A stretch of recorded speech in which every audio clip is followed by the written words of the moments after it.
Considere este capítulo 12 do livro O Bebê do Amanhã, um novo paradigma para a criação dos filhos de Thomas Verne e Pamela Weintraub.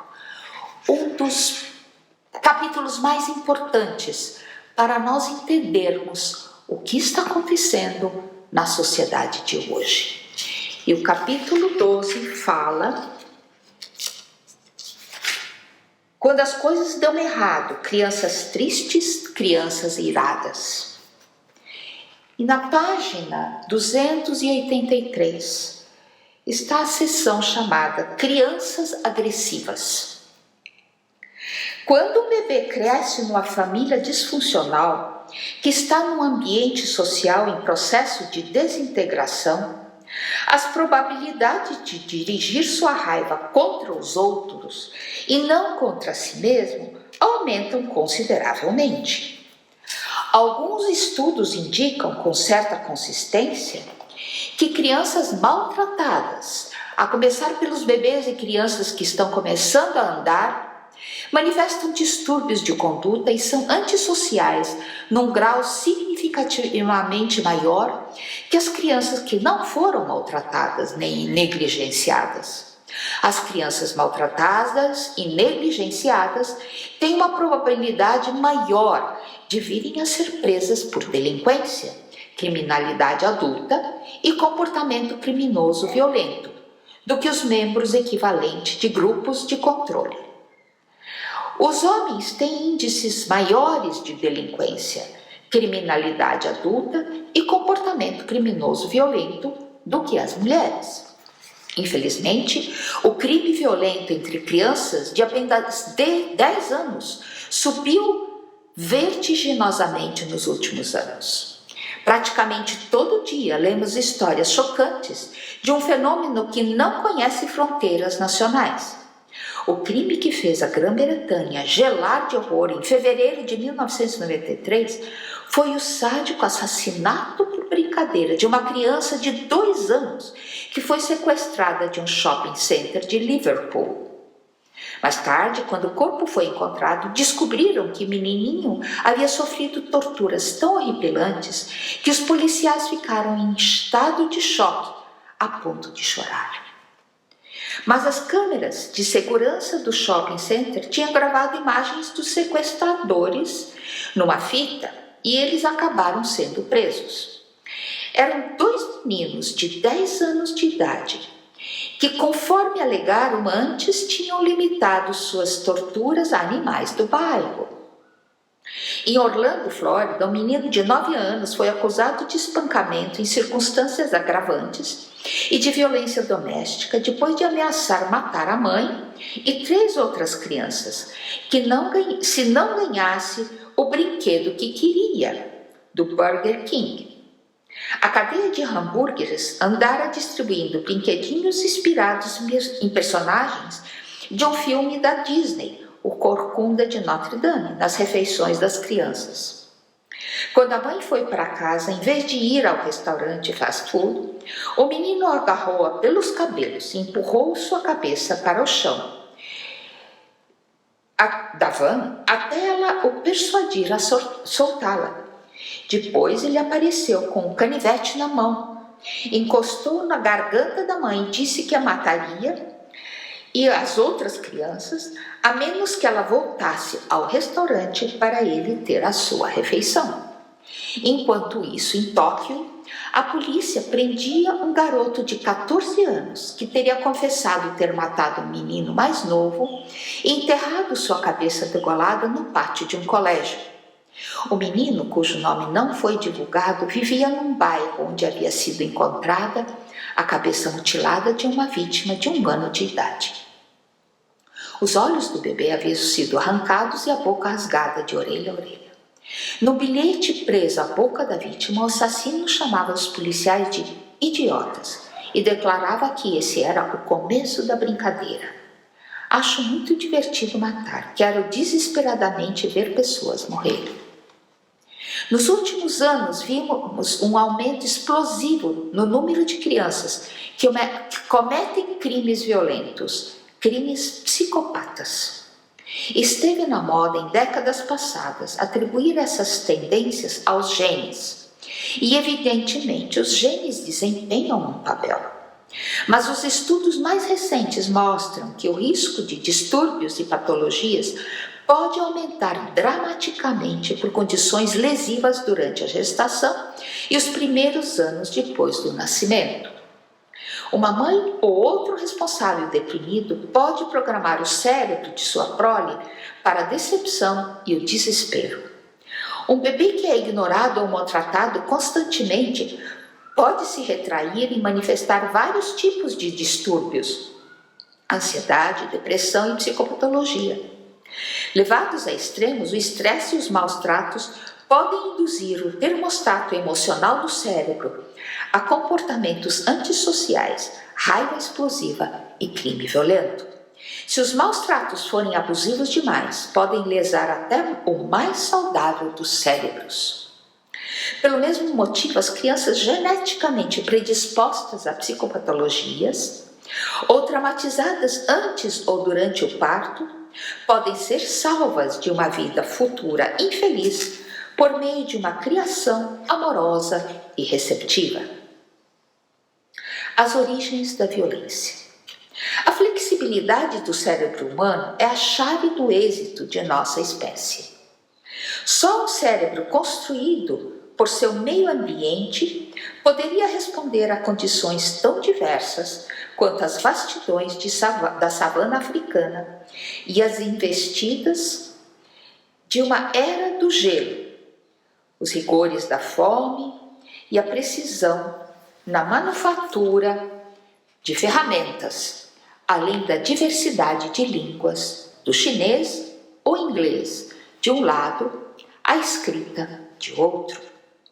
Como uma parte tão grande da história dos primeiros tempos da espécie humana exigia talento para enfrentar o perigo, traços que hoje se expressam por meio de violência estavam bem no alto da lista das necessidades evolutivas. Em nosso esforço para compreender a violência e seu impacto sobre os jovens, uma visão de longo prazo é instrutiva. Há uns 250 mil anos, alguns milhares de membros da espécie Homo sapiens, nossos ancestrais, migraram para fora da África e deram início a um processo multigeracional de ocupar e finalmente transformar o planeta. Os êxitos deveram-se em grande medida à flexibilidade do cérebro. Ele conseguia acomodar um leque muito grande de ambientes, transmitir informações de uma geração a outra e evoluir no reino cultural, em contraposição ao reino biológico. Sem esse cérebro não teríamos sobrevivido, pois a maior parte de nossa história era imprevisível e perigosa. Das calamidades naturais extremos climáticos a ataques de animais selvagens e agressões implacáveis de outros seres humanos, nossos antepassados habitaram um mundo instável, brutal e impiedoso. A necessária experiência para construir um cérebro. E para os nossos antepassados, essa experiência era violenta. Bruce Perry, diretor do programa de trauma da criança da Faculdade Baylor de Medicina e do Hospital da Criança do Texas, observa que os cérebros refinados pela violência vão refletir isso nas culturas que eles engendram. Diz ele, a evolução de culturas e civilizações complexas não protegeu milhões da brutalidade que caracterizou a ascensão da humanidade. Embora a civilização tenha diminuído nossa vulnerabilidade a outros predadores, que não os humanos, fez pouco para diminuir a violência intraespécie. Na verdade, a violência institucionalizada, da escravatura à Inquisição, passando pelo genocídio sistemático, acompanhou-nos até os tempos modernos. Continuou o autor, mas esse legado de violência não serve mais para a nossa sobrevivência. Na verdade, as armas nucleares e biológicas, os últimos instrumentos da violência, podem destruir a todos nós. Apesar das exigências cooperativas da vida moderna, nossa psique preservou a cultura da violência dos tempos antigos. Quando incapazes de canalizar esse instinto para a causa da sobrevivência, nós o filtramos pelo tecido de nossa vida cotidiana. A violência doméstica, os maus tratos e abusos físicos, sexual e emocional, o estupro, os ataques criminosos, a violência racial, a agressão espalhafatosa dos exércitos e dos ataques terroristas, a opressão dos governos e as imagens brutais que chegam até nós através da mídia, tudo isso cria um estado emocional de violência entre os mais vulneráveis, principalmente os muito jovens. O ciclo da violência. Para as crianças de hoje, a cultura da violência pode parecer onipresente. Quantas crianças norte-americanas foram testemunhas da destruição trágica das torres do World Trade Center, ao menos na televisão? Quantas agora esperam ataques terroristas vindos do céu, da caixa de correspondência e até de vizinhos que não conhecem, nos quais não confiam? O ambiente de violência, o pano de fundo de nossa evolução, ainda está entre nós. A experiência de violência ocorre muitas vezes num contexto de comunidade de risco.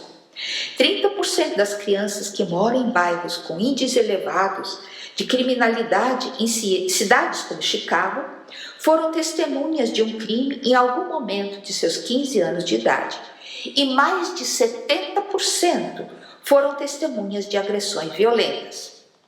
Apavorantes, esses números lembram experiências de tempos de guerra. Um estudo do Instituto Nacional de Saúde Mental mostrou que 54% de alunos do quinto e sexto anos do ensino fundamental foram testemunhas de assaltos num bairro moderadamente violento de Washington, D.C. Na zona de combate norte-americana, as armas tornaram-se um fato consumado da vida cotidiana das crianças, bem como dos adultos.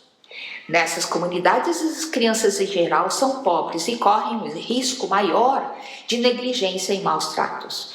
Têm mais probabilidades de viver em famílias nas quais o pai está ausente, de lutar com a incapacidade parental devido à depressão ou vício em drogas, e a serem criadas por pessoas que têm pouca instrução ou poucas perspectivas de emprego. Apesar do predomínio da violência na televisão e na própria comunidade, a maior parte da violência norte-americana acontece no lar. E é a experiência dos primeiros anos no seio da família que explica mais frequentemente o comportamento de adolescentes e adultos, que mais tarde envolvem-se com o crime predatório. As nossas crianças mais severamente expostas são literalmente incubadas no terror, um processo que altera o cérebro de forma permanente.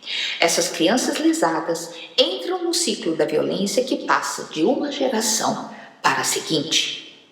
Quando se trata de violência, na verdade, uma miríade de estudos põe de lado a questão natureza versus educação. Nos últimos anos, esteve na moda a imprensa e alguns psicólogos entoarem louvores à chamada neurobiologia da violência. Os criminosos mais violentos, diz a teoria, vão apresentar algum marcador bioquímico. A busca desse marcador no sangue, no líquido da espinha e no DNA foi completa, mas infrutífera. Embora alguns criminosos violentos sofram realmente de anormalidades, os cientistas nunca conseguiram detectar uma diferença consistente nos genes. Ao contrário, o único marcador confiável da violência na vida adulta que foi encontrado foi a exposição à violência e à negligência nos primeiros anos de vida. Crianças maltratadas também maltratam outras, e vítimas jovens de violência correm o risco de se tornarem criminosos violentos elas mesmas. Em geral, os dados de centenas de estudos agora documentam solidamente a transmissão intergeracional da violência e dos maus tratos. Dorothy Otwell Lewis, psiquiatra da Universidade de Nova York, estudou o jovem violento durante anos. Em uma de suas pesquisas, ela comparou crianças agressivas com intenção homicida a um grupo de controle. Por outro lado, ela também descobriu que as crianças homicidas tinham mais probabilidade que as outras de vir de um lugar violento. Em 62% das famílias com crianças com intenção homicida, os pais tinham sido fisicamente violentos com as mães, em comparação com apenas 13% das famílias do grupo de controle. O alcoolismo era significativamente mais comum nas famílias das crianças homicidas, 52% versus 10% dos pais das crianças do grupo de controle. Cerca de 29% das crianças agressivas com intenção homicida tinham sofrido maus tratos por parte do pai, versus 7% das crianças do grupo de controle. Muitas vezes, as crianças homicidas tinham também uma história de doença psiquiátrica no círculo familiar mais íntimo. 43% de suas mães tinham um histórico de hospitalização psiquiátrica, versus 7% das mães das crianças do grupo de controle. Num estudo posterior, Otwell Lewis acompanhou durante 6 anos um grupo de 9 meninos que manifestaram violência extrema, com idades entre 12 e 18 anos. Um desses meninos pôs fogo em sua cama aos 4 anos de idade. Estuprou um menino pequeno aos 14 anos de idade. E foi acusado de homicídio qualificado aos 19. Outro menino asfixiou uma menina aos 2 anos, atirou um cachorro pela janela aos 4, quebrou o braço de um irmão em meados da infância, atacou e estuprou uma moça aos 16 e, por fim, estuprou e esfaqueou uma mulher 13 vezes aos 18 anos. Como mostra o seu estudo, a agressividade, assim como a inteligência, tende a se manter estável ao longo da vida. Essa hipótese é confirmada por um estudo de 20 anos com 875 crianças da escola primária da zona rural do estado de Nova York. Os pesquisadores descobriram que aqueles julgados os mais agressivos por seus pares aos 8 anos também foram considerados os mais agressivos por si mesmos e por suas esposas aos 30 anos de idade. Entre as descobertas, temos as seguintes. Os meninos são sempre mais agressivos que as meninas, mas se uma menina é agressiva aos 10 anos, vai continuar nesse caminho exatamente como os meninos. A agressividade manifestada na escola por crianças pequenas tem o potencial de aumentar progressivamente até se expressar em atos antissociais de peso quando elas se tornam adultos jovens. As crianças mais agressivas de todas tornam-se os adultos mais agressivos de todos. Aqueles considerados violentos quando jovens têm uma probabilidade maior de apresentar comportamento criminoso, bem como perpetrar maus tratos físicos contra a esposa e os filhos quando adultos. A agressividade é transmitida no seio das famílias de uma geração à seguinte. A história natural de um desses jovens, contada por um pediatra, esclarece bem a questão. Conheci Buddy quando ele tinha 13 anos. Estava no 8º ano de uma boa escola de ensino fundamental na região leste de Vancouver. O médico da família que o mandou para mim conhecia a mãe de Buddy desde que ele era criança e desde então havia cuidado dela e mais tarde de Buddy. Ele disse que houve muitos encaminhamentos para profissionais para avaliação comportamental e tratamento durante os primeiros anos de escola. Ele me disse que, apesar de viver em pobreza crônica em meio ao caos, a mãe de Buddy dera o máximo de si. Pedia os arquivos da escola e do médico da família e prometi lê-los antes de ver Buddy. Mas, sem que eu soubesse, ele havia sido trazido para cá para um atendimento de emergência, a pedido da mãe e do padrasto, por insistência de um psicólogo da escola. Buddy acabara de ser suspenso das aulas por brigar no corredor. Além disso, havia puxado uma faca contra seu oponente.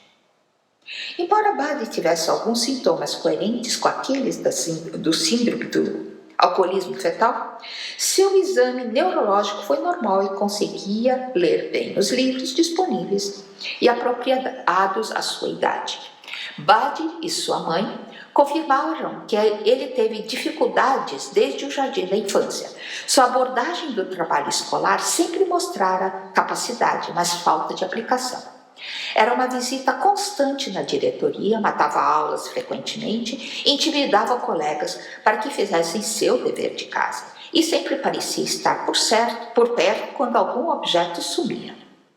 O caso era complexo. A história de Buddy incluía pôr fogo na casa, explosões de violência, roubar lojas, cheirar cola e queixas de comportamento que sugeria sexo.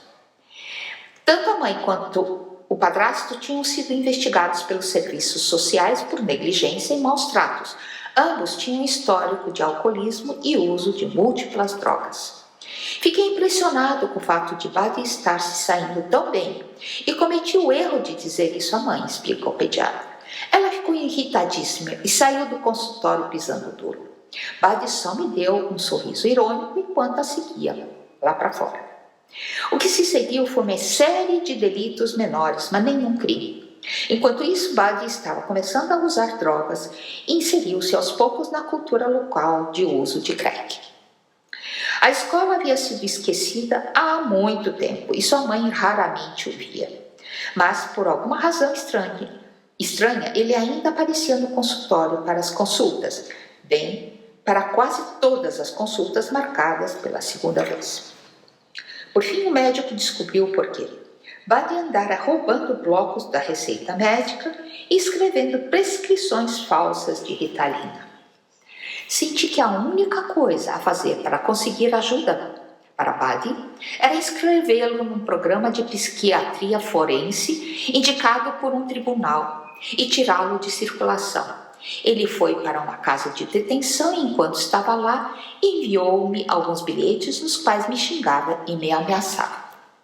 O pediatra nunca mais se encontrou com Buddy, mas conseguiu acompanhar sua trajetória. Até ele ter 18 anos, consegui acompanhar os acontecimentos, porque um órgão ou outro me escrevia para pedir cópias de seus arquivos médicos, explica o doutor. Esses pedidos eram pontuados por uma série de reportagens na imprensa local. Um roubo à mão armada, um suspeito de estupro, vários delitos que implicariam na cassação da carteira de motorista e, por fim, o espancamento feroz do funcionário de uma loja local. A vítima quase morreu e ficou permanentemente incapacitada. Eu gostaria de ter feito um trabalho melhor por Buddy, disse meu médico. Provavelmente eu e as centenas de profissionais que interagiram com ele e com sua mãe ao longo dos anos temos esse mesmo sentimento. Na próxima leitura eu vou continuar a violência e o cérebro.